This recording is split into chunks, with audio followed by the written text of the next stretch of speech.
네, 이어지는 시간은 허반석의 작전 리포트 시간입니다. 증권가에 쏟아지는 리포트들 하나하나 자세하게 분석을 해드리는데요. IR 분석에 신 허반석 전문위원과 함께합니다. 안녕하십니까? 네, 안녕하세요. 네, 반갑습니다. 이번 주 전기전자 업종 리포트 분석해드리고 있는데요. 과연 오늘은 어떤 종목일지 화면으로 바로 만나보시죠.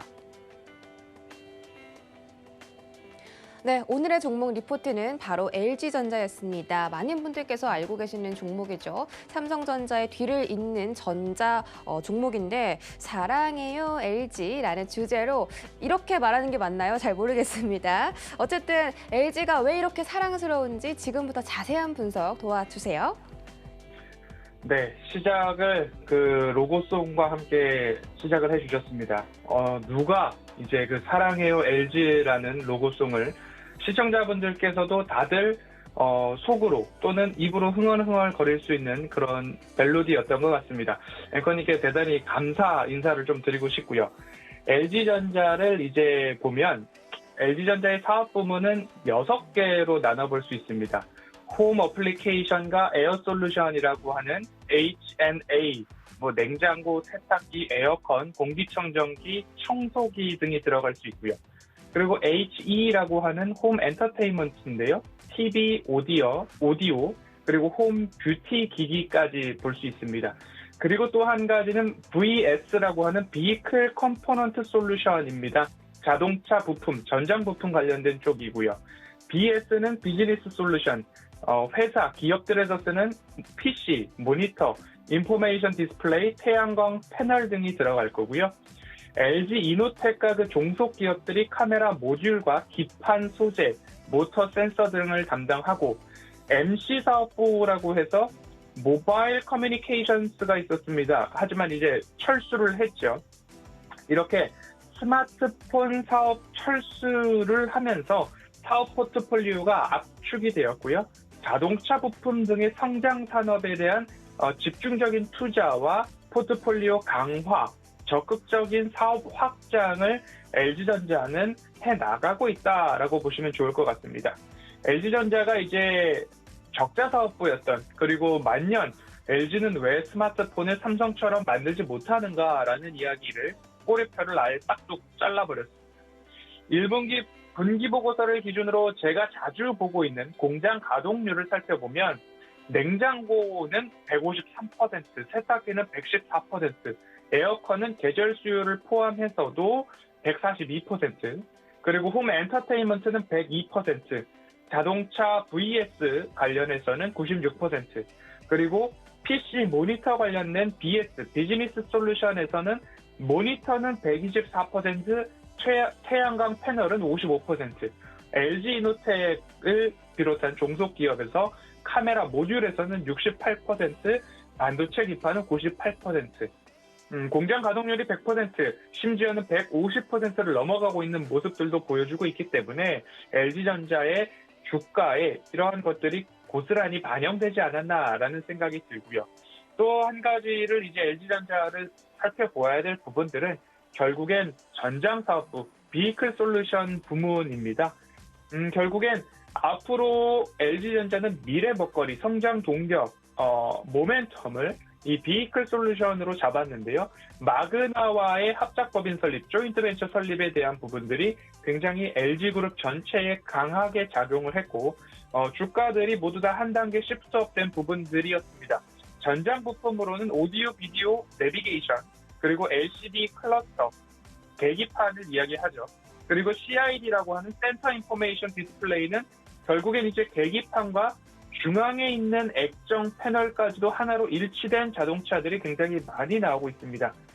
최근에 들어서는 벤츠도 그렇고요. 그리고 전기 자동차들도 대부분 그런 모습들을 좀 보여주고 있는 모습이고, 헤드업 디스플레이, 텔레메틱 등의 LG가 전장 제품, 결국엔 디스플레이가 들어가고 거기서 정보를 제공해주는 모습들, LG가 강한 모습이었기 때문에 마그나와의 협력 관계를 통해서 이 부분에 대한 매출 증대와 기술 발전이 얼마만큼 진행될 것인가 집중되고 아주 기대되는 부분이다라는 말씀을 드리고 싶고요. 또 한 가지는 전기차의 핵심 부품인 구동 모터와 컨버터, 배터리팩, 자동차 안의 충전기, 전동 컴프레서 등의 전기차 핵심 부품까지도 공급을 하자는 모습입니다. 그리고 공급 중이죠. 2018년도 오스트리아의 자동차 부품 중에서 헤드램프 제조사인 ZKW를 인수를 했습니다. 이러면서 전기차 부품의 비중을 크게 증가해 나가고 있는 모습인데요. 이 ZKW의 주요 헤드램프는 인도, 오스트리아, 중국, 멕시코의 현지 공장을 보유하고 있으면서 BMW, 아우디, 벤츠, 포르쉐, 폭스바겐, 볼보까지도 함께 협력을 하고 있는데, 이 헤드램프 같은 경우에는 자동차의 눈이라고도 보고 전면부의 많은 부분을 차지하고 있기 때문에 기존의 협력사와 개발 초기, 디자인부터 함께 협력을 하고 있다는 점에서 볼 때 협력사의 교체가 그렇게 쉬운 부분은 아니다라고 봤을 때 ZKW 인수를 함으로 인해서 그 공급망은 마그나, 그리고 기술력은 ZKW, 이런 쪽으로의 LG전자의 그 사업 다각화와 집중이 굉장히 유효한 것 아니었나라는 평가를 좀 받고 있습니다. 2020년도에는 매출 감소와 수익성 악화가 일부 있었으나 코로나19 여파에 대한 부분들이 회복됨으로 인해서 다시 성장세로 돌아가는데, 결국 네로라 하는 회사들과의 납품 이력, 시너지가 있기 때문에 결코 기대가 되지 걱정은 되지 않는다라고 좀 보시면 좋을 것 같고요. LG전자가 필수 부품인 이제 전동 모터, 부동 모터 쪽으로는 마그나가 글로벌 3위 자동차 부품 기업입니다. 이 전기차 부품을 통해서 미래 먹거리를 삼았는데, 결국엔 이 마그나가 가지고 있는 유럽과 중국의 영업망을 수혜를 입을 것이 유력하다라고 보시면 좋을 것 같습니다. 예상 매출액을 지난해는 2,500억 원, 올해는 5천억 원, 22년도에는 1조 원 돌파를 전망하고 있어서 매해 2배씩 성장할 수 있다라는 자신감 있는 포부를 발표했다라고 보시면 좋겠고요. 마그나도 마찬가지로 주요 고객사를 GM, BMW, 포드, 피아트 크라이슬러, 벤츠 다임러, 그리고 폭스바겐까지 가지고 있다라고 보시면 좋겠고요. 현재는 BMW 5 시리즈와 제규어 전기차 쪽으로의 차종을 제작하고 있다라고 좀 보시면 좋을 것 같습니다.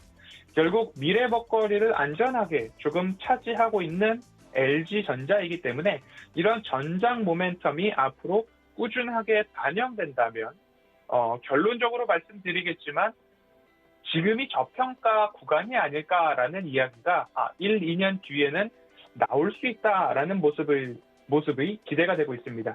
결국엔 이런 부분에 의해서 밸류에이션 리레이팅이 되어야 된다라는 결론을 리포트에서는 이야기를 해주고 있고요.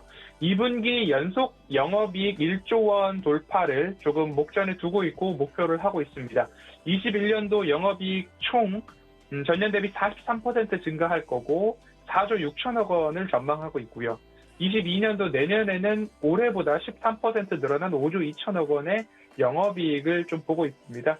앞서 말씀드렸듯이 사업 부문의 MC 사업 부문, 스마트폰 철수하고 전장 부분으로 집중한 것들이 영업이익 증가에 조금 유효하게 작용할 것이다 라는 이야기 좀 보시면 좋을 것 같습니다. 캐시카우는 여전히 견고하게 가전이 이끌고 있습니다.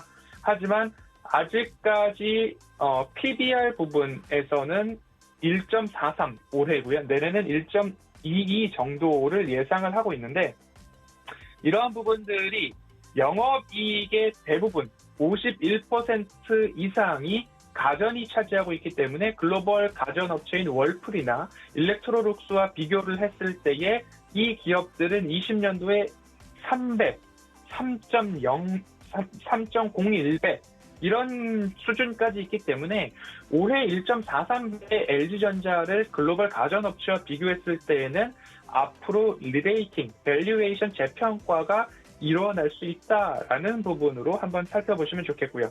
목표 주가는 22만 5천 원 정도를 리포트들에서 이야기를 해주고 있습니다. 결국엔 전일 종가가 15만 7,500원이기 때문에 상승 여력이 약 40% 정도 남아있다라고 보시면 좋겠고요.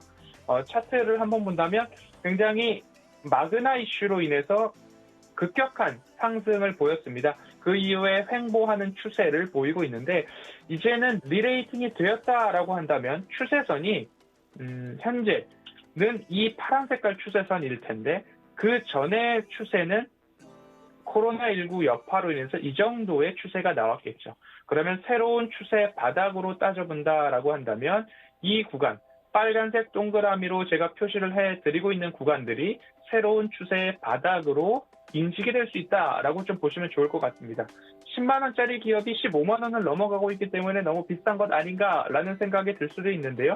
앞서서 서두에 말씀을 드렸습니다. 1, 2년 뒤에 봤을 때 새로운 추세 바닥이 맞았구나라는 생각이 좀 강하게 드는 기업이기도 합니다. 하지만 지수가 고점을 갱신하고 있고 상단에 있기 때문에 조정을 이용해서 모아가는 전략을 좀 말씀을 드리고 싶고요. 미래 먹거리를 VS 전장 사업으로 강하게 잡고 있는 만큼 LG전자는 장기적 매력도가 높다라는 말씀을 드리면서 1년, 2년 그 이상을 좀 바라보시면 좋겠다라는 말씀. 전기전자 업종을 보면서 LG전자를 빼놓을 수는 없었습니다. 오늘 여기까지 LG전자 리포트 살펴보도록 하겠습니다.